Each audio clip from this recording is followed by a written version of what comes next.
Hello नमस्कार साथियों, Rathore GS academy में आप सभी का दिल खोल कर स्वागत है। आज का हमारा ज्योग्राफी का इंडियन ज्योग्राफी का दूसरा अध्याय है भारत की भूगर्भिक संरचना का विकास। भारत की उत्पत्ति पृथ्वी के गर्भ में कैसे हुई है, इस चीज के बारे में हमें इस चैप्टर में जानना है।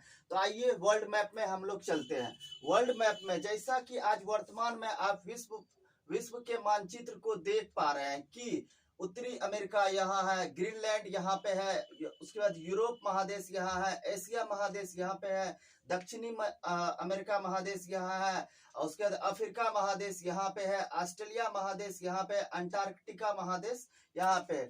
क्या आज से लाखों करोड़ों वर्ष पूर्व विश्व का मानचित्र इसी तरह का था? इसी तरह अलग अलग इसकी उत्पत्ति हुई थी? नहीं। जैसा कि आप जानते हैं कि परिवार में जब सदस्यों की संख्या कम होती है तो वो एक साथ रहते हैं, और जब उसमें सदस्यों की संख्या में इजाफा होता है तो उसके परिवार में जो है ना आंतरिक कलह धीरे धीरे बढ़ने लगता है। आंतरिक कलह धीरे धीरे बढ़ने लगता है तो उसमें बाद परिवार में का विभाजन हो जाता है, परिवार का विभाजन हो जाता है। ठीक उसी प्रकार स्थल खंड यानी कि महाद्वीप या महादेश, स्थल खंड का मतलब हुआ महादेश, महाद्वीप या फिर महादेश। जो 7 महादेश है, एशिया महादेश, उसके बाद यूरोप महादेश, इसको बारीकी से समझते हैं। देखिए, बड़ा से छोटा में सबसे बड़ा एशिया महादेश, उसके बाद अफ्रीका महादेश, तब उत्तरी अमेरिका महादेश, उसके बाद दक्षिणी अमेरिका महादेश, और उसके बाद अंटार्कटिका महादेश आता है, लास्ट में आता है ऑस्ट्रेलिया महादेश, लास्ट में आता है ऑस्ट्रेलिया महादेश। उसके बाद महासागर, महासागर यानी जलीय भाग जिसको कि महासागर कहते हैं। हिंद महासागर हो गया, जैसे कि हिंद महासागर हो गया, प्रशांत महासागर हो गया, अटलांटिक महासागर हो गया। क्या इसकी उत्पत्ति इसी तरह हुआ था? अलग अलग तो नहीं हुआ था। तो इसकी उत्पत्ति कैसे हुआ था उसी के बारे में हमें जानना है।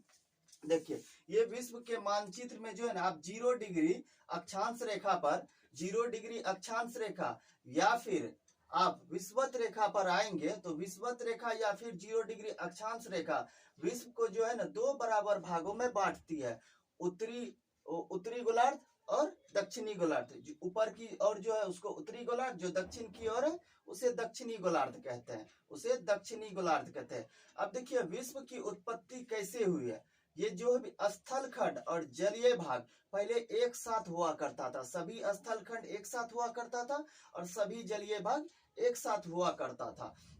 अब देखिए, इसकी उत्पत्ति कैसे हुई, ये अलग अलग कैसे हुआ था। आइए सबसे पहले आते हैं हम लोग इस पे। एक वैज्ञानिक था जिसका नाम था अल्फ्रेड वैगनर, एक वैज्ञानिक था जिसका नाम था अल्फ्रेड वैगनर। एक देखिए, ये होता है पेंजिया, ये था स्थल खंड, ये था स्थल खंड, ये जो है ये स्थल खंड था। एक वैज्ञानिक था अल्फ्रेड वैगनर, हमने बताया।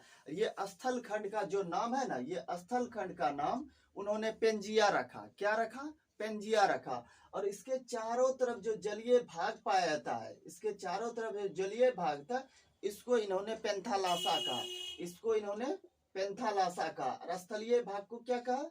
पेंजिया कहा। और इसके चारों जलीय भाग को पेंथालासा कहा। अब देखिए, जब पृथ्वी के अंदर आंतरिक क्रियाकलाप हुआ, पृथ्वी के अंदर आंतरिक यानी पेंजिया में जब आंतरिक क्रियाकलाप हुआ, पेंजिया में जब आंतरिक क्रियाकलाप हुआ तो ये ऊपर की ओर खिसका और नीचे की ओर खिसका। ऊपर की ओर जो खिसका उसको कहते हैं अंगारा लैंड, ऊपर की ओर जो खिसका उसको कहते हैं अंगारा लैंड, अंगारा लैंड। और जो नीचे की ओर खिसका यानी दक्षिण की ओर जो खिसका उसको कहते हैं गोंडवाना लैंड, उसको कहते हैं गोंडवाना लैंड। तो आपको यहाँ से याद रखना है। देखिए, ऊपर की ओर जो खिसका, पेंजिया में विभाजन हुआ, विखंडन हुआ, तो क्या ऊपर की ओर खिसका और नीचे की ओर खिसका। ऊपर की ओर जो खिसका उत्तर की ओर उसे अंगारा लैंड कहते हैं, नीचे की ओर जो दक्षिण की ओर खिसका उसे गोंडवाना लैंड कहते हैं। बीच में देखिए टेथिस सागर है बीच में, तो टेथिस सागर। तो यहाँ से पूछा जाता है अंगारा लैंड और गोंडवाना लैंड के बीच में कौन है? तो टेथिस सागर है। कौन है? टेथिस सागर। आज आप वर्तमान में हिमालय को जहां पे देख पा रहे हैं, वर्तमान में जहां हिमालय को आज आप देख पा रहे हैं, वहां पहले टेथिस सागर हुआ करता था, टेथिस सागर। या फिर आप कह सकते हैं जहां टेथिस सागर है वहां पहले हिमालय पर्वत हुआ करता था, वहां पहले हिमालय पर्वत हुआ करता था। तो इस चीज को आपको याद रखना है। देखिए, कौन सा वैज्ञानिक था? ये था स्थल खंड, जिसका वैज्ञानिक का नाम था अल्फ्रेड वैगनर, जिन्होंने इसका नाम स्थल खंड का क्या रखा? पेंजिया रखा, पेंजिया रखा, और इसके चारों तरफ जो जलीय भाग पाया था उसका नाम पेंथालासा रखा।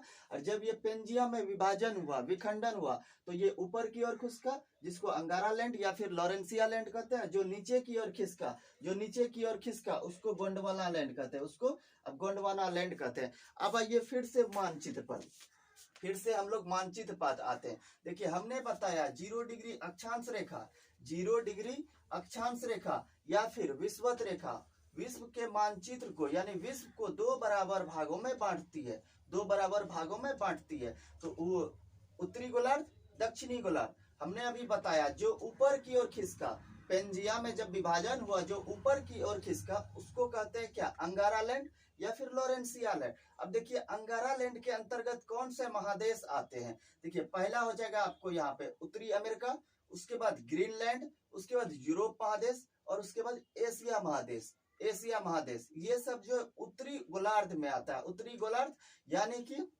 अंगारा लैंड के अंतर्गत आता है, अंगारा लैंड के अंतर्गत आता है, जिसको कि लॉरेंसिया लैंड कहते हैं। अब देखिए दक्षिण की ओर, दक्षिण की ओर आप आते हैं, जिसको कि दक्षिणी गोलार्ध कहते हैं, दक्षिणी गोलार्ध। अब देखिए गोंडवाना लैंड, नीचे वाले भाग को क्या कहते हैं, गोंडवाना लैंड। तो नीचे वाले भाग में देखिए गोंडवाना लैंड में क्या क्या आता है, दक्षिणी अमेरिका महादेश, और उसके बाद देखिए अफ्रीका महादेश, अंटार्कटिका महादेश और ऑस्ट्रेलिया महादेश, ऑस्ट्रेलिया महादेश। यहीं पे आप बताइए हमें कि आप एशिया महादेश, भारत किस में आता है, एशिया महादेश में भारत किस में आता है, एशिया महादेश में भारत आता है। तो बताइए भारत अंगारा लैंड का भाग होगा या फिर गोंडवाना लैंड का भाग होगा, भारत किसका भाग होगा, अंगारा लैंड का या फिर गोंडवाना लैंड का। आप यहाँ कहेंगे सर ये एशिया महादेश जो ये अंगारा लैंड के अंतर्गत आता है, एशिया महादेश अंगारा लैंड यानी लॉरेंसिया लैंड के अंतर्गत आता है। तो भारत जो है ना, भारत एशिया महादेश के अंतर्गत आता है, तो फिर भारत अंगारा लैंड का भाग हो जाएगा। नहीं, ये बात गलत है, भारत गोंडवाना लैंड का भाग है। अब भारत गोंडवाना लैंड का भाग कैसे है, इस बात को हम लोग समझेंगे। इस यहीं पे आइए, देखिए ये अफ्रीका महादेश है, अफ्रीका महादेश है। इसके नीचे दक्षिण पूरब में आइएगा, दक्षिण पूरब में देखिए मेडागास्कर का द्वीप है, मेडागास्कर का द्वीप है, ये है मेडागास्कर का द्वीप, ये मेडागास्कर का द्वीप है। और गोंडवाना लैंड, देखिए मेडागास्कर के द्वीप में जब अपर्दन हुआ, अपर्दन किसको कहते हैं, जब इसमें विभाजन हुआ, अपर्दन का मतलब होता है विभाजन होना, निक्षेपण का मतलब होता है जमा होना। जब देखिए इसमें अपर्दन हुआ, विखंडन हुआ, अपर्दन हुआ, विखंडन हुआ या फिर विभाजन हुआ, तो इसका देखिए अपर्दन से जो है ना, अपर्दन हुआ जब इसका नीचे, अपर्दन से यानी इसके टूटने से, इसके टूटने से जो है ना ये आगे की ओर खिसका, आगे की ओर खिसका। तो यह देखिए दक्षिण पठार, दक्षिण प्रायद्वीपीय पठार का निर्माण किया, दक्षिण प्रायद्वीपीय पठार का, इसके अपर्दन से, मेडागास्कर के अपर्दन से जब इसमें अपर्दन हुआ, जब इसमें अपर्दन हुआ तो इसके नीचेपन से, अपर्दन मतलब होता है टूटना, नीचेपन मतलब है जमा करना। जब इसमें जो है विभाजन हुआ, टूटा, तो इसके जमाव से क्या हुआ, दक्षिण प्रायद्वीपीय पठार का निर्माण हुआ, दक्षिण प्रायद्वीपीय पठार का निर्माण हुआ। और उसके बाद दक्षिण प्रायद्वीपीय पठार का नाम हुआ, उसके बाद दूसरा जो है इसमें उत्तर भारत का विशाल पर्वतमाला का निर्माण हुआ। पहले हुआ दक्षिण प्रायद्वीपीय पठार का निर्माण, उसके बाद हुआ उत्तर भारत का विशाल पर्वतमाला जिसको कि हिमालय कहते हैं, हिमालय का निर्माण। उसके बाद देखिए, उसके बाद जो है ना उत्तर भारत का विशाल मैदान का निर्माण हुआ, उत्तर भारत का विशाल मैदान का निर्माण हुआ। मेडागास्कर के टूटने से किसका किसका निर्माण हुआ, भारत का 3 भागों में निर्माण हुआ था इसका। पहला दक्षिण प्रायद्वीपीय पठार का निर्माण हुआ, उसके बाद उत्तर भारत का विशाल मैदान, उत्तर भारत का विशाल पर्वतमाला जिसको कि हिमालय कह सकते हैं, हिमालय का निर्माण हुआ। उसके बाद तीसरा में किसका नाम, उत्तर भारत के विशाल मैदान का निर्माण हुआ, उत्तर भारत के विशाल मैदान का निर्माण। देखिए ये मेडागास्कर जो है ये गोंडवाना लैंड का भाग है, मेडागास्कर जो है ये गोंडवाना लैंड का भाग है, ये समझ लीजिए गोंडवाना लैंड है, समझ लीजिए बस, ये है नहीं, ये समझ लीजिए इसी का गोंडवाना लैंड है। देखिए इसमें जब अपर्दन हुआ था ना, तो इसमें जब अपर्दन हुआ था तो मेडागास्कर का निर्माण हुआ था। इसका टूटने से जो है ना, इसका टूटने से किसका निर्माण हुआ था, मेडागास्कर का। मेडागास्कर के निर्माण, मेडागास्कर में जब मेडागास्कर जब टूटा तो इसके अपर्दन, इसका जब अपर्दन हुआ तो इसके नीचेपन से किसका निर्माण हुआ, भारत। बताइए इनडायरेक्टली, डायरेक्टली तो नहीं, डायरेक्टली तो नहीं, प्रत्यक्ष तौर पे तो नहीं, अप्रत्यक्ष तौर पर बताइए ये गोंडवाना लैंड का भाग हुआ। मुख्य तौर पर तो ये मेडागास्कर का भाग हुआ, लेकिन मेडागास्कर किसका भाग है, गोंडवाना लैंड का। तो अप्रत्यक्ष तौर पे भारत किसका भाग हुआ? गोंडवाना लैंड में। इसीलिए कहा जाता है भारत एशिया महादेश के अंतर्गत आते हुए भी, भारत एशिया महादेश के अंतर्गत आते हुए भी ये गोंडवाना लैंड का भाग है, ये गोंडवाना लैंड का भाग है, ना कि अंगारा लैंड का भाग है, ना कि अंगारा लैंड का भाग है। अब हमने अभी आपको बताया कि 0 डिग्री अक्षांश रेखा, विषुवत रेखा विश्व को 2 बराबर भागों में बांटती है। अब देखिए अंगारा लैंड में अभी हमने बताया कौन कौन सा आता है, उत्तरी अमेरिका आता है, ग्रीनलैंड आता है, यूरोप महादेश आता है, एशिया महादेश आता है। और दक्षिणी गोलार्ध के अंतर्गत यानी कि गोंडवाना लैंड में कौन का आता है? तो दक्षिणी अमेरिका, उसके बाद अफ्रीका महादेश, अंटार्कटिका महादेश और ऑस्ट्रेलिया महादेश। और हमने अभी बताया आपको भारत किसका भाग है? गोंडवाना लैंड का भाग है, भारत गोंडवाना लैंड का भाग है। कैसे गोंडवाना लैंड का भाग है? क्योंकि मेडागास्कर से भारत का निर्माण हुआ, मेडागास्कर गोंडवाना लैंड का भाग है। अब देखिए भारत का जो विकास हुआ है, भारत का जो निर्माण हुआ है, हमने बताया पहले किसका निर्माण हुआ? प्रायद्वीपीय पठार का, उसके बाद हिमालय पर्वत जिसको कि उत्तर भारत का विशाल पर्वतमाला कहते हैं, लास्ट में किसका निर्माण हुआ? उत्तर भारत के विशाल मैदान का निर्माण हुआ। अब आइए आते हैं भारत में। भारत का जो निर्माण 3 तरह से हुआ है। पहले हम लोग आते हैं इसमें, पहले आते हैं प्रायद्वीपीय पठार पे। क्या आते हैं? सबसे पहले निर्माण हुआ है भारत में किसका? दक्षिण प्रायद्वीपीय पठार का।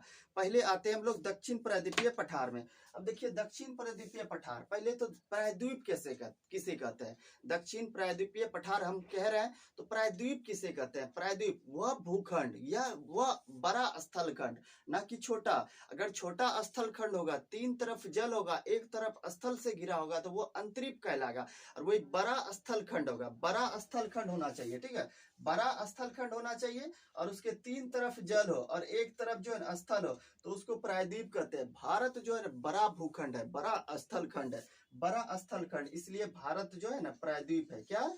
भारत प्रायद्वीप है, भारत प्रायद्वीप है। अब आइए हम लोग आते हैं, सबसे पहले एक एक करके हम लोग डील करेंगे। तीन परत में भारत का निर्माण हुआ।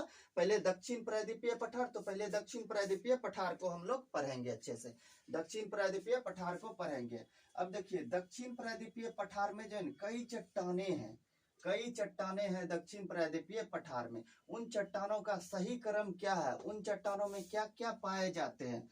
यहाँ से क्वेश्चन पूछा जाता है, इसलिए इस चीज को हम लोग अच्छे से पढ़ेंगे। आइए दक्षिण प्रायद्वीपीय पठार में पहला कौन सा बताएं हम लोग? पहला बताएं दक्षिण प्रायद्वीपीय पठार, दक्षिण प्रायद्वीपीय पठार, दक्षिण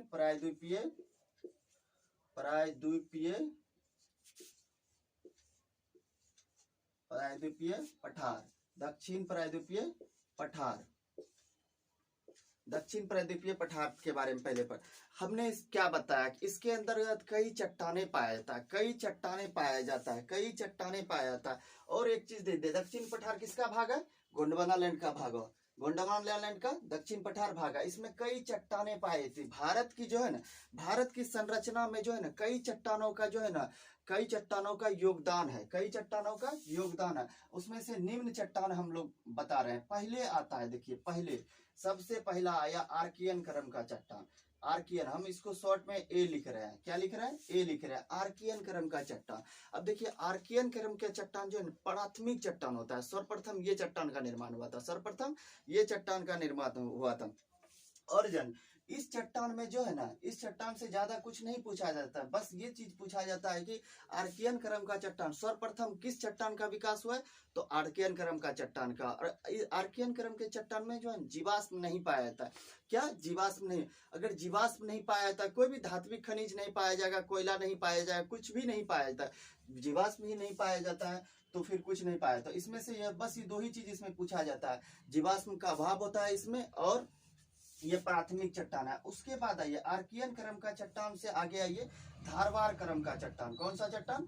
धारवार क्रम का चट्टान, इसको हम डी लिखते हैं, धारवार क्रम का चट्टान। धारवार क्रम के चट्टान का विकास कैसे हुआ, इसका निर्माण कैसे हुआ, इस चीज को पहले हम लोग देखते हैं। देखिए आर्कियन क्रम का जो चट्टान है, ये आर्कियन क्रम का चट्टान में जब अपर्दन हुआ, जब इसमें विखंडन हुआ, तो इसके नीचेपन से, क्या इसके नीचेपन से किसका निर्माण हुआ? धारवार क्रम के चट्टान का निर्माण हुआ, धारवार क्रम के चट्टान का। इसके अपर्दन, अपर्दन का मतलब हमने अभी क्या बताया? टूटना। अपर्दन का मतलब टूटना, निचेपन का मतलब जमा होना। तो इसमें यह जब टूटा तो इसके जमाव से किसका निर्माण हुआ? धारवार क्रम के चट्टान क्रम का। धारवार क्रम का चट्टान जो है ना, धात्विक खनिज के लिए प्रसिद्ध है। किसके लिए? धात्विक खनिज के लिए धारवार क्रम का चट्टान प्रसिद्ध है। अब देखिए सबसे ज्यादा जो है कौन सा खनिज इसमें पाया जाता है? धात्विक खनिज तो पाया जाता है, लेकिन सबसे ज्यादा लोहा, सोना और चांदी पाया जाता है। सबसे ज्यादा लोहा, सोना और चांदी पाया जाता है। इसके साथ देखिए धात्विक खनिज कहाँ कहाँ पाया जाता है? कर्नाटक में भी पाया जाता है, आपका जो है ना कर्नाटक हुआ, राजस्थान हुआ कुछ क्षेत्र में, और सबसे ज्यादा जो है ना छोटा नागपुर के क्षेत्र में पाया जाता है। छोटा नागपुर जो कि झारखंड में, सबसे ज्यादा धात्विक खनिज छोटा नागपुर के पठार में पाया जाता है, जिसके कारण छोटा नागपुर के पठार को भारत का रूर प्रदेश कहा जाता है। ये क्वेश्चन पूछा गया है कि भारत का रूर प्रदेश किसे कहा जाता है? तो भारत का रूर प्रदेश छोटा नागपुर के पठार को कहा जाता है। क्यों? क्योंकि इसमें धात्विक खनिज की प्रधानता होती है, बहुलता होती है, सर्वाधिक मात्रा में धात्विक खनिज पाए जाते हैं, इसीलिए इसे भारत का रूर प्रदेश कहा जाता है। अब देखिए इससे आगे धारवार खनिज के से आगे जो है ना कुडप्पा क्रम का आता है। कौन सा?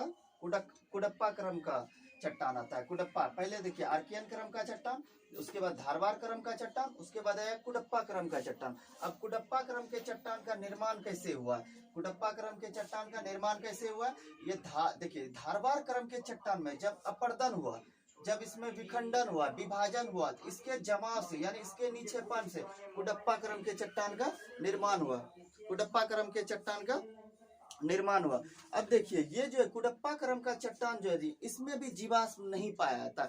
ना आपका आर्कियन क्रम के चट्टान में जीवाश्म पाया जाता, ना ही धारवार क्रम के चट्टान में जीवाश्म पाया जाता, और ना ही आपका जो है कुडप्पा क्रम के चट्टान में जीवाश्म पाया। बस 3 ही चट्टान है यहाँ पे जिसमें जीवाश्म नहीं पाया था। ये क्वेश्चन पूछा जाता है, ये ऑप्शन देके पूछा गया किस चट्टान में जो है जीवाश्म नहीं पाया, यानी जीवाश्म का अभाव होता है। तो ये 3 ही चट्टान है, आर्कियन क्रम का चट्टान, धारवार क्रम का चट्टान, कुडप्पा क्रम का चट्टान। अब देखिए कुडप्पा क्रम का चट्टान कैसे हुआ, और उसके बाद धारवार क्रम का चट्टान का निर्माण कैसे हुआ? हमने बताया आर्कियन क्रम के चट्टान में जब अपर्दन हुआ तो इसके नीचेपन से धारवार क्रम का चट्टान, और धारवार क्रम के चट्टान में जब अपर्दन हुआ तो इसके नीचेपन से कुडप्पा क्रम का चट्टान।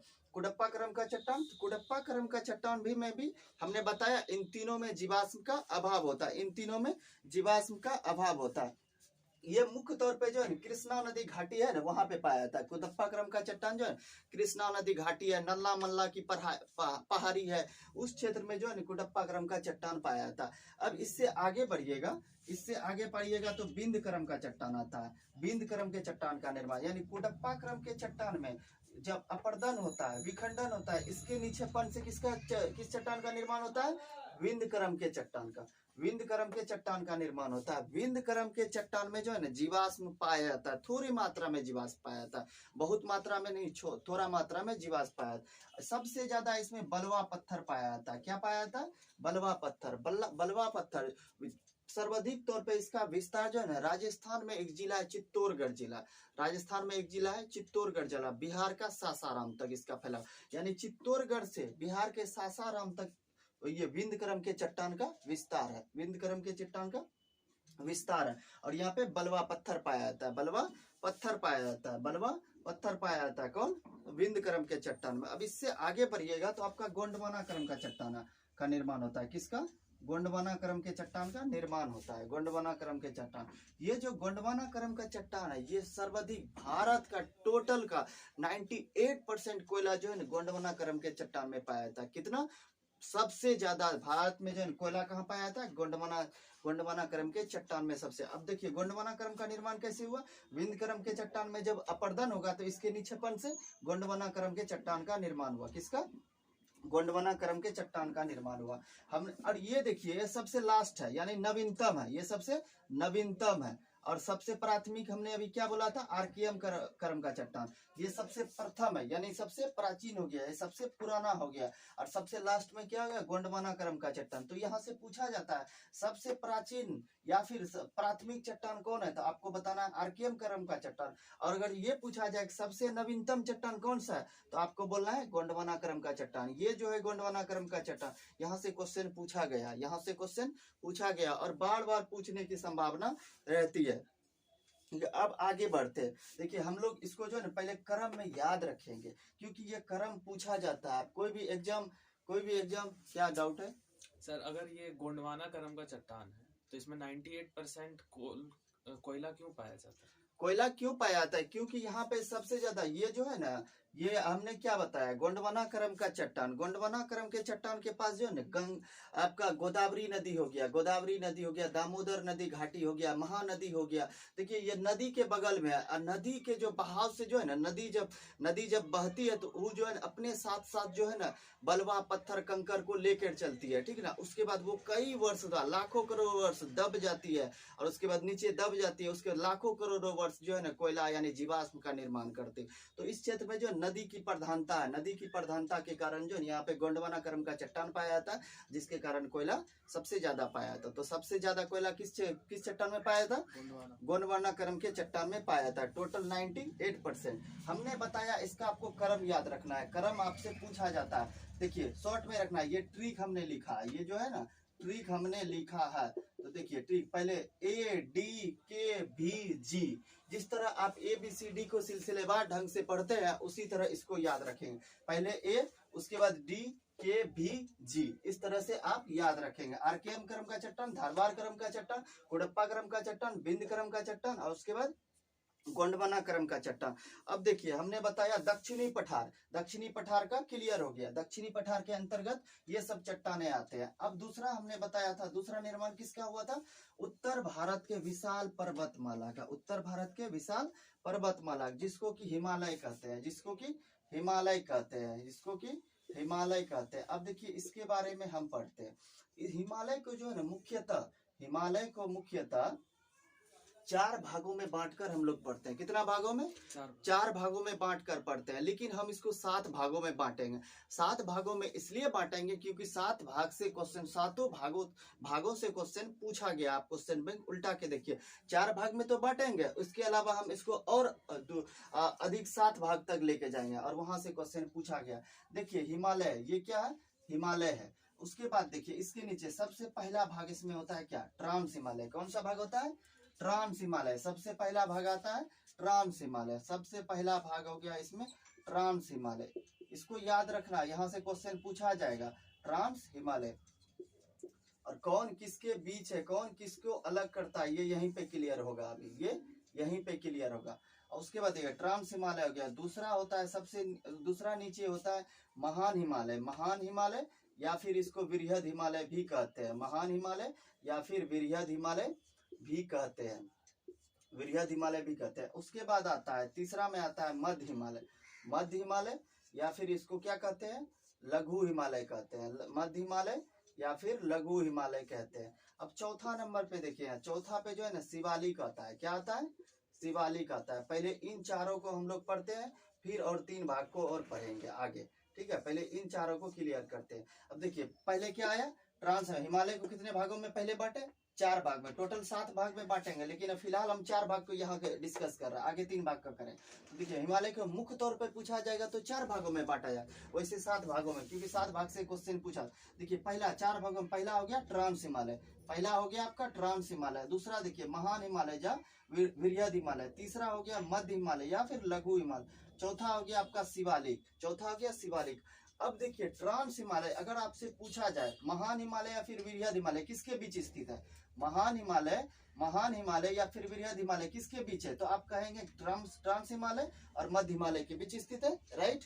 ट्रांस हिमालय और मध्य हिमालय के बीच कौन स्थित है? महान हिमालय। अगर यहाँ से और पूछा जाएगा कि लघु हिमालय किसके बीच स्थित है, तो महान हिमालय या वृहद हिमालय तथा शिवालिक के बीच। ये क्वेश्चन देखिए आप, ये वाला क्वेश्चन दरोगा में पूछा गया कि लघु हिमालय किसके बीच स्थित है, तो आपको बोला है वृहद हिमालय या महान हिमालय तथा शिवालिक के बीच स्थित है। तो इस चीज को आप याद रखें। इसलिए हमने जो लिखा है यही इसका क्रम है, सबसे ऊपर ट्रांस हिमालय, उसके बाद महान हिमालय या वृहद हिमालय, और उसके बाद मध्य हिमालय या लघु हिमालय, और चौथा नंबर पे हो गया शिवालिक। कौन किसके बीच में, इस चीज को भी याद रखना है। लघु हिमालय किसके बीच है, वृहद हिमालय या शिवालिक के बीच, और वृहद हिमालय किसके बीच है, ट्रांस हिमालय या फिर लघु हिमालय के बीच है। अब देखिए ट्रांस हिमालय को महान हिमालय से अलग कौन करता है, ट्रांस हिमालय को महान हिमालय से अलग करता ITSZ। कौन करता है, ITSZ। इसका फुल फॉर्म होता है इंडस सांगपो, टी साइलेंट होता है, सांगपो में टी साइलेंट, TSANGPO, सांगपो कहते हैं। इंडस सांगपो सल्चर जोन, क्या हो गया, इंडस सांगपो सल्चर जोन, इसका फुल फॉर्म है। तो ट्रांस हिमालय को महान हिमालय से कौन अलग किया, ITSZ, ITSZ, यहाँ पे होगा ITSZ। अब देखिए महान हिमालय, वृहद हिमालय को मध्य हिमालय या फिर लघु हिमालय से कौन अलग करता है, कौन अलग करता है, MCT। अब इसका फुल फॉर्म बताइए, MCT, मेन सेंट्रल थ्रस्ट। ठीक है, इसका फुल फॉर्म होता है मेन सेंट्रल थ्रस्ट। MCT किसको अलग किया, वृहद हिमालय को लघु हिमालय से, वृहद हिमालय को लघु हिमालय। अब बताइए लघु हिमालय को शिवालिक से कौन अलग करेगा, MBF, राइट, MBF। अब इसका फुल फॉर्म बताइए, मैन बाउंड्री और फॉल्ट, मैन बाउंड्री फॉल्ट। इसका फुल फॉर्म भी याद रखना है आपको, MBT, मैन बाउंड्री फॉल्ट। तो देखिए लघु हिमालय को शिवालिक से कौन अलग किया, मैन बाउंड्री फॉल्ट। अब देखिए पहले इसको फिर से याद कीजिए, ट्रांस हिमालय को महान हिमालय से कौन अलग किया, ITSZ। वृहद हिमालय को लघु हिमालय से कौन अलग किया, MCT। और लघु हिमालय को शिवालिक से कौन अलग किया, MBF। अब आइए इसके नीचे आता है उत्तर भारत का विशाल मैदान। क्या आता है, इसके नीचे आता है उत्तर भारत का विशाल मैदान, यहाँ पे लिखते हैं उत्तर भारत का विशाल मैदान। ठीक है, विशाल मैदान। अब देखिए इसको कौन अलग करेगा, शिवालिक को उत्तर भारत के विशाल मैदान से कौन अलग करता है, उत्तर भारत,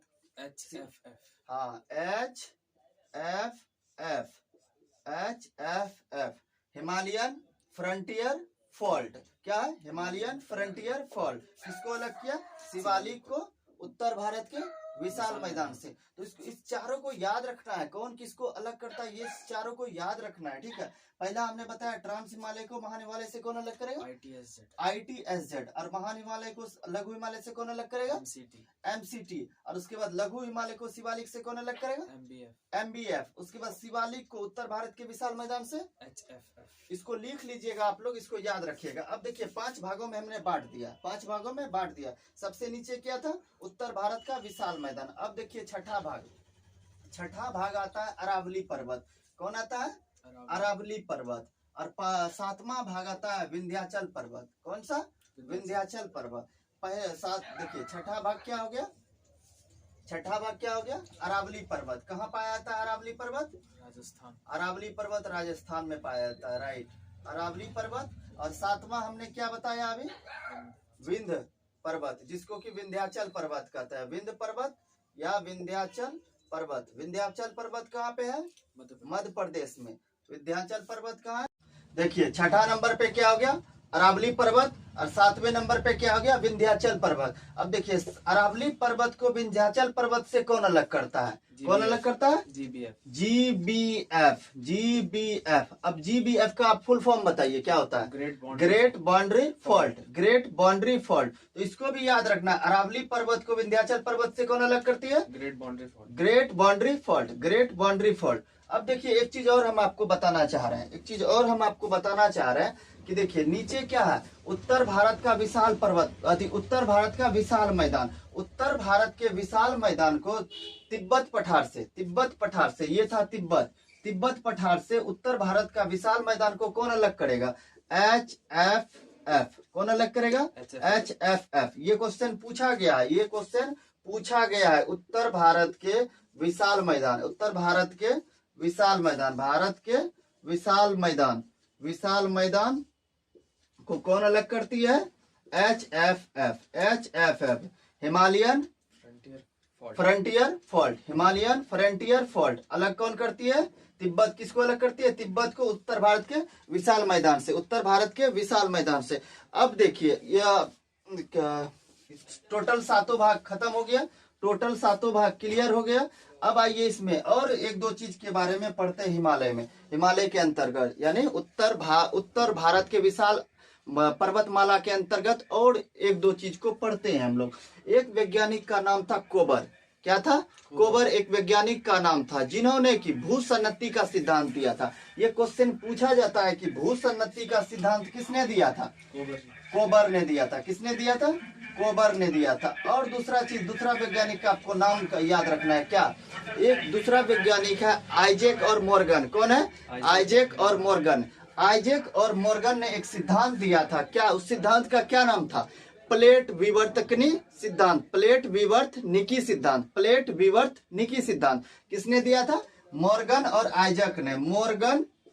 मॉर्गन और आइजैक ने दिया था। मॉर्गन और आइजैक ने दिया था। आज तो ये क्वेश्चन पूछा गया है, ये क्वेश्चन पूछा गया। आप क्वेश्चन बैंक उल्टा के देख लीजिए, आप क्वेश्चन बैंक उल्टा के देख लीजिए कि प्लेट विवर्तनिकी सिद्धांत किसने दिया था, किस वैज्ञानिक ने दिया था। तो आपको याद रखना है मॉर्गन और आइजैक। मॉर्गन और आइजैक यही दो सिद्धांत को इसके अंतर्गत याद रखना है। पहला था कोबर वैज्ञानिक जिन्होंने कि भूसन्नति का सिद्धांत दिया था। दूसरा वैज्ञानिक था मॉर्गन और आइजैक, मॉर्गन और आइजैक जिन्होंने कि प्लेट विवर्तनिकी का सिद्धांत दिया था। चलिए ये पर्वतमाला क्लियर हो गया। अब ये तीसरा नंबर पे हमने क्या बताया था?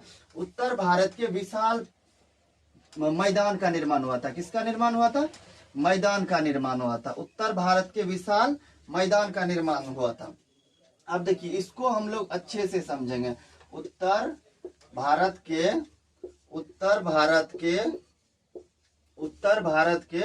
विशाल मैदान, उत्तर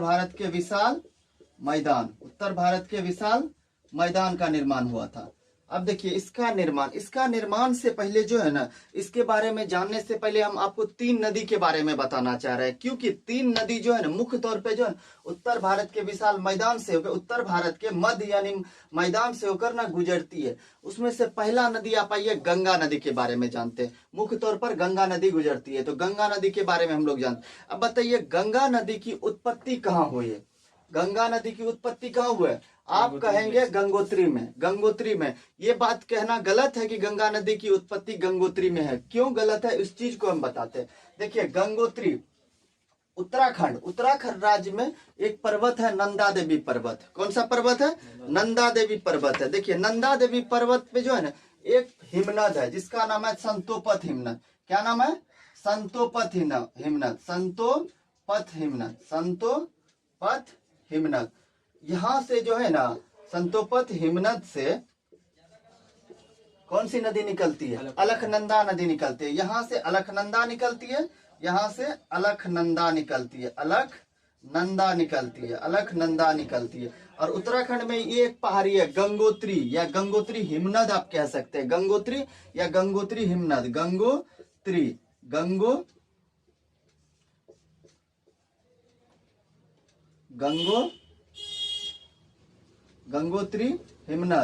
गंगोत्री हिमनद या फिर गौमुख। यहाँ से जो है ना भागीरथी निकलती है। कौन सी नदी निकलती है?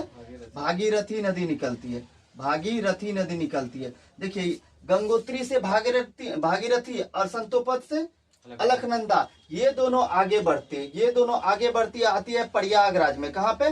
प्रयागराज में आती है। प्रयागराज में ये दोनों आके आपस में मिल जाती है। प्रयागराज में एक स्थान है देव प्रयाग। देखिए प्रयाग किसको कहते हैं? 2 नदियों के मिलन स्थल को, जहाँ पे मिलता है उसी को प्रयाग करते हैं, उस स्थान को प्रयाग कहते हैं। देखिए तो प्रयाग नामक जगह पर ये आके मिल जाता है, जहाँ जिसका नाम है देव प्रयाग। प्रयागराज जो शहर है ना, प्रयाग जिसको कि पहले इलाहाबाद कहते थे, इलाहाबाद जिसकी स्थापना जो मुगल बादशाह अकबर ने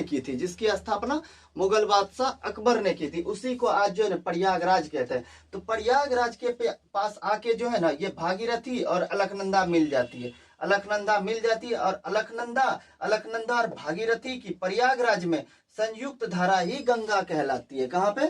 संयुक्त धारा क्या कहलाती है? गंगा। तो देखिए अप्रत्यक्ष तौर पर, प्रत्यक्ष तौर पे तो गंगा गंगोत्री से नहीं निकली है, किससे निकली है? गंगा जो है गंगा इन दोनों के मिलने से बनी है, लेकिन भागीरथी जो है गंगोत्री से निकला है। इसीलिए आप अप्रत्यक्ष तौर पे कह सकते हैं गंगा की उत्पत्ति कहाँ हुआ? गंगोत्री से, गंगोत्री से या गौमुख से उत्पत्ति हुई। अब देखिए प्रयागराज शहर जो है ना, प्रयागराज शहर हो गया किसके किनारे बसा हुआ है?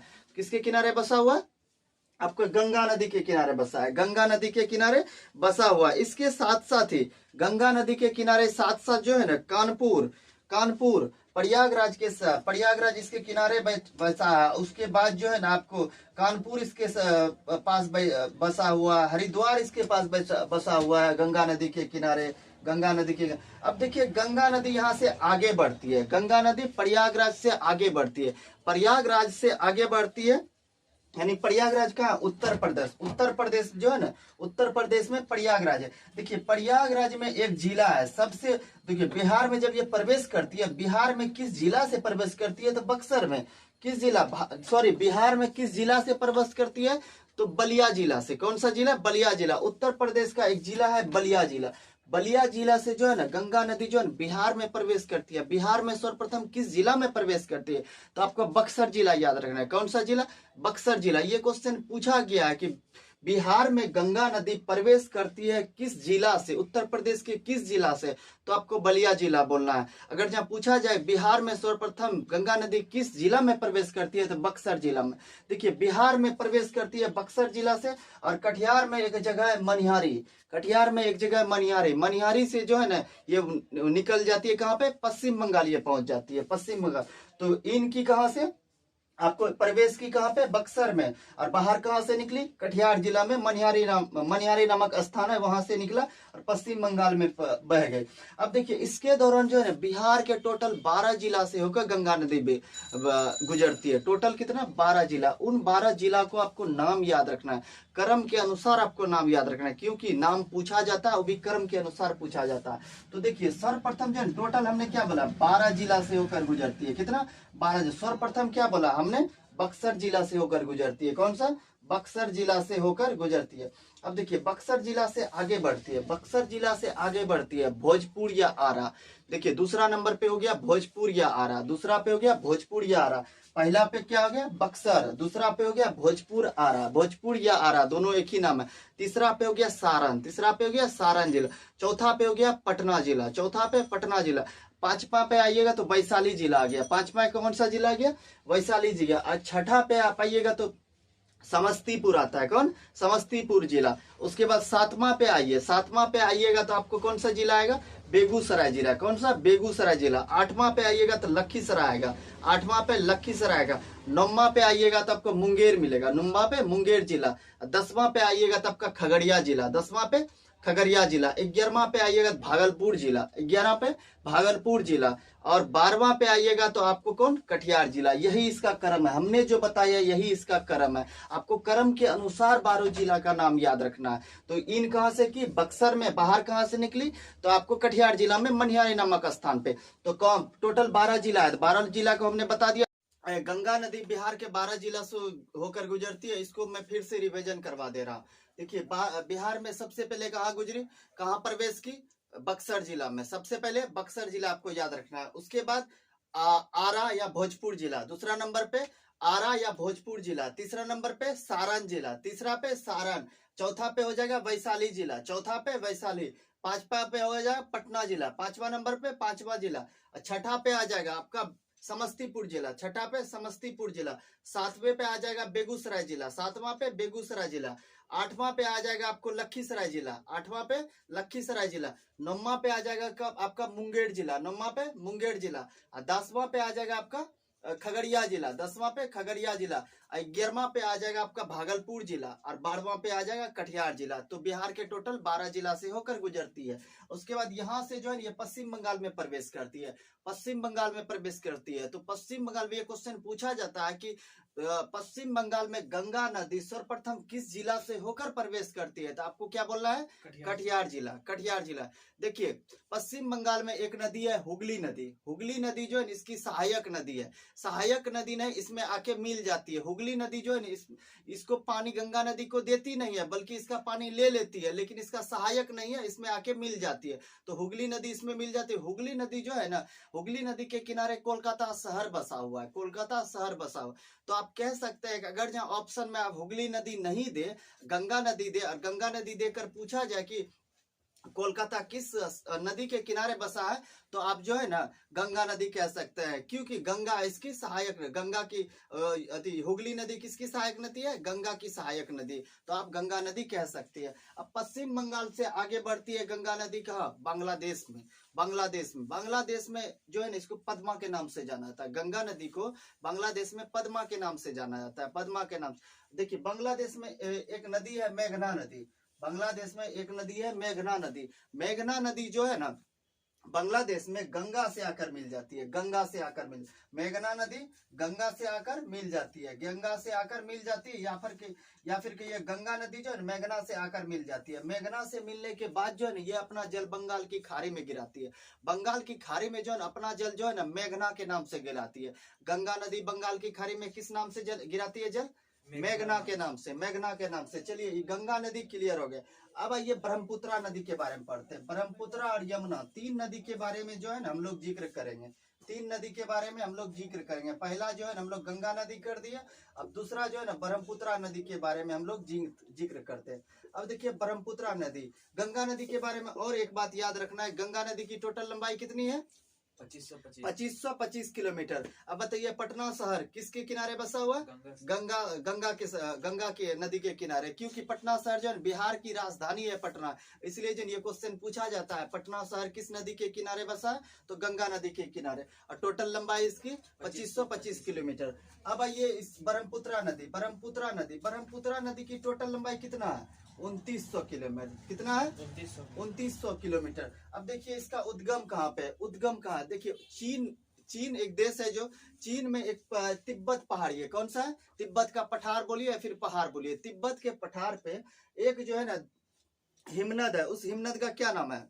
मानसरोवर झील पर एक हिमनद है जिसका नाम चेमयुंग दुंग हिमनद कहते हैं। कौन सा? चेमयुंग दुंग हिमनद। अगर जब मानसरोवर झील के संदर्भ में पूछेगा तो कहाँ? ब्रह्मपुत्रा नदी कहाँ से? मानसरोवर झील। अगर जब देश के संदर्भ में पूछेगा तो चीन। पठार के संदर्भ में पूछेगा तिब्बत का पठार। अगर जहाँ हिमनद के संदर्भ में पूछेगा तो चेमयुंग दुंग हिमनद से ब्रह्मपुत्रा नदी निकलती है। ब्रह्मपुत्रा नदी यहाँ से निकलती है। टोटल इसकी लंबाई है 2900 किलोमीटर। अब देखिए यहाँ से ये निकलती है चीन में बहते हुए, जो सर्वप्रथम भारत के अरुणाचल प्रदेश राज्य में प्रवेश करती है। किस राज्य में? सर्वप्रथम अरुणाचल प्रदेश राज्य में। ये क्वेश्चन पूछा जाता है ब्रह्मपुत्रा नदी सर्वप्रथम भारत के किस राज्य में प्रवेश करती है? तो आपको अरुणाचल प्रदेश में। अरुणाचल प्रदेश में जो इसको दिहांग दिबांग के नाम से जाता है। ब्रह्मपुत्रा नदी को अरुणाचल प्रदेश में दिहांग दिबांग के नाम से जाना जाता है। अब देखिए अरुणाचल प्रदेश से ये जो है ना असम में प्रवेश करती है। ब्रह्मपुत्रा नदी असम में प्रवेश करती है। असम में जो है ना इसको ब्रह्मपुत्रा के नाम से जाना जाता है। ब्रह्मपुत्रा नदी जो है ना इसका उद्गम जो हुआ था ब्रह्मपुत्रा के नाम से नहीं हुआ था, इसका उद्गम जो है ना सांगपो के नाम से हुआ था। ब्रह्मपुत्रा नदी को ब्रह्मपुत्रा नदी भारत में कहा जाता है, ना कि चीन में। चीन में इसको सांगपो नदी कहा जाता है। चीन में ब्रह्मपुत्रा नदी को क्या कहा जाता है? सांगपो नदी। भारत के किस राज्य में सांगपो नदी को ब्रह्मपुत्रा कहा जाता है?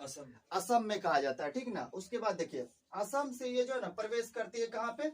बांग्लादेश में। कहाँ पे? बांग्लादेश में प्रवेश करती है। बांग्लादेश में इसको किस नाम से जाना जाता है? जमुना के नाम से जाना था। बांग्लादेश में इसको जमुना के नाम से जाना था। देखिए बांग्लादेश में हमने बताया एक नदी है मेघना नदी। मेघना नदी से ये आकर मिल जाती है। मेघना नदी से आकर मिल जाती है और अपना जल बंगाल की खाड़ी में जो है मेघना के नाम से ही गिराती है। गंगा नदी और ब्रह्मपुत्रा नदी दोनों नदी जो है ना बंगाल की खाड़ी में अपना जल किस नाम से गिराती है? मेघना नाम से। और यहाँ एक क्वेश्चन ये पूछा जाता है भारत के किस राज्य में सर्वप्रथम प्रवेश करता है? अरुणाचल प्रदेश। दूसरा क्वेश्चन ये था कि भारत के सर्वाधिक किस राज्य में ब्रह्मपुत्रा नदी बहती है? तो बताइए किस राज्य में? अरुणाचल प्रदेश होगा। क्या होगा? अरुणाचल प्रदेश। देखिए असम से बहती है, लेकिन असम में जितना क्षेत्र में बहती है ना, इससे ज्यादा जो अरुणाचल प्रदेश क्षेत्र में, असम के पूरे क्षेत्र से होकर बहती है, लेकिन इसका जितना क्षेत्रफल में, इससे ज्यादा क्षेत्रफल में जो है ना आपका अरुणाचल प्रदेश में बहती है, क्योंकि अरुणाचल प्रदेश का क्षेत्र बहुत बड़ा है। कितना है? बहुत बड़ा उसका क्षेत्र है। तो इस पूछा जाता है कि सबसे ज्यादा किस राज्य में बहती है? अरुणाचल प्रदेश। सर्वप्रथम किस राज्य में बहती है? अरुणाचल प्रदेश। और उसके बाद सर्वप्रथम अरुणाचल प्रदेश में इसको क्या कहा जाता है? दिहांग दिबांग। असम में इसको क्या कहा जाता है? ब्रह्मपुत्र कहा जाता है। इस तरह देखिए, इसका टोटल लंबाई हमने बोला 2900 किलोमीटर। अब ये भारत में कितना 100 किलोमीटर में बहता है? भारत में कितना किलोमीटर में बहता है ये बताइए, ये भी क्वेश्चन पूछा जाता है। 916 किलोमीटर। कितना? 916 किलोमीटर। 916 किलोमीटर जो है ये भारत में बहती है, भारत में बहती है। तो इस ब्रह्मपुत्र नदी के बारे में भी आपको याद रखना है। अब आइए तीसरा नदी आपको यमुना नदी के बारे में बताते हैं। ये तीनों नदी के बारे में इसलिए जिक्र कर रहे हैं क्योंकि तीनों नदी से रिलेटेड इस चैप्टर में जो है ना क्वेश्चन है, इसलिए हम इसका जिक्र कर रहे हैं। बाकी जितनी भी सारी नदियां हैं वो नदी वाले चैप्टर में, जो तीसरा चैप्टर नदी, चौथा चैप्टर है नदी वाला, तो उसमें उसको क्लियर करेंगे। अब आइए तीसरा नदी हम यमुना नदी का जिक्र करते हैं। किसका? यमुना नदी का जिक्र करते हैं। यमुना नदी का जिक्र करते हैं। देखिए यमुना नदी का उद्गम स्थल कहाँ पे है? यमुना नदी का उद्गम स्थल कहाँ है? सर्वप्रथम इसका कितना किलोमीटर में बहती है बताइए? 1326 किलोमीटर। कितना? 1326 किलोमीटर में ये बहती है। अब देखिए यमुना नदी का उद्गम स्थल कहाँ? यमुना नदी का उद्गम स्थल बताइए। यमुनोत्री। यमुनोत्री कहाँ पे है? उत्तराखंड में है। यमुनोत्री उत्तराखंड में। यमुना नदी यमुनोत्री से निकलती है। कहाँ से निकलती है? यमुनोत्री हिमनद के, यमुनोत्री हिमनद के बंदरपूछ से निकलती है। कहाँ से? बंदरपूछ से। ये क्वेश्चन पूछा जाएगा, यमुनोत्री ना दे के आपको बंदरपूछ देगा तो आपको बंदरपूछ मारना है। तो बंदरपूछ से निकलती है, ठीक ना। टोटल कितना किलोमीटर? 1326 किलोमीटर। अब देखिए ये नदी यहाँ से आगे बढ़ती है, ये नदी यहाँ से आगे बढ़ती है और प्रयागराज के पास, जहाँ पे जो अलकनंदा और भागीरथी मिली थी, अलकनंदा और भागीरथी के संयुक्त धारा मिलके गंगा कहलाती, वहीं पे ये नदी पहुंचती है। यमुना नदी प्रयागराज के पास पहुंचती है। प्रयागराज के पास पहुंच के ये गंगा में मिल जाती है। ये क्वेश्चन पूछा जाता है, गंगा की, यमुना किसकी सहायक नदी? तो क्या बोल रहे हैं? गंगा की। और जानते हैं सबसे बड़ी सहायक नदी है यमुना, जो है ना गंगा की सबसे बड़ी सहायक नदी। ये भी पूछा जाता है गंगा की सबसे बड़ी सहायक नदी कौन है? यमुना है, यमुना है। अब देखिए, अब यमुना और गंगा, यमुना हमने क्या बताया था? गंगा जो है ना प्रयागराज किसके किनारे बसा है? गंगा नदी के किनारे बसा हुआ। अब देखिए यमुना आके मिली गंगा में, तो गंगा और यमुना की संयुक्त धारा पे भी जो है ना प्रयागराज बसी है। कौन बसी है? प्रयागराज। ये क्वेश्चन पूछा गया, यमुना और गंगा की संयुक्त धारा पे कौन सा शहर बसा हुआ है? तो आपको प्रयागराज बोलना है। कौन सा? प्रयागराज। अब देखिए ये मिल गया आके गंगा में, और ये गंगा में मिल गई तो गंगा आगे बढ़ जाती है। अब देखिए इसमें और एक क्वेश्चन है, यमुना नदी इतना प्रदूषित नदी है, यमुना नदी इतना प्रदूषित नदी है, इसे खुले नाला की संज्ञा दी है। किसकी दी है? खुले नाला की संज्ञा दी है। तो यमुना नदी को खुले नाला की संज्ञा दी गई है। ये क्वेश्चन पूछा गया है कि किस नदी को खुले नाला की संज्ञा दी गई है? तो यमुना नदी। क्यों दी है? क्योंकि ये सबसे ज्यादा प्रदूषित नदी है, सबसे ज्यादा प्रदूषित नदी है। अब देखिए 3 नदी के बारे में जिक्र किया।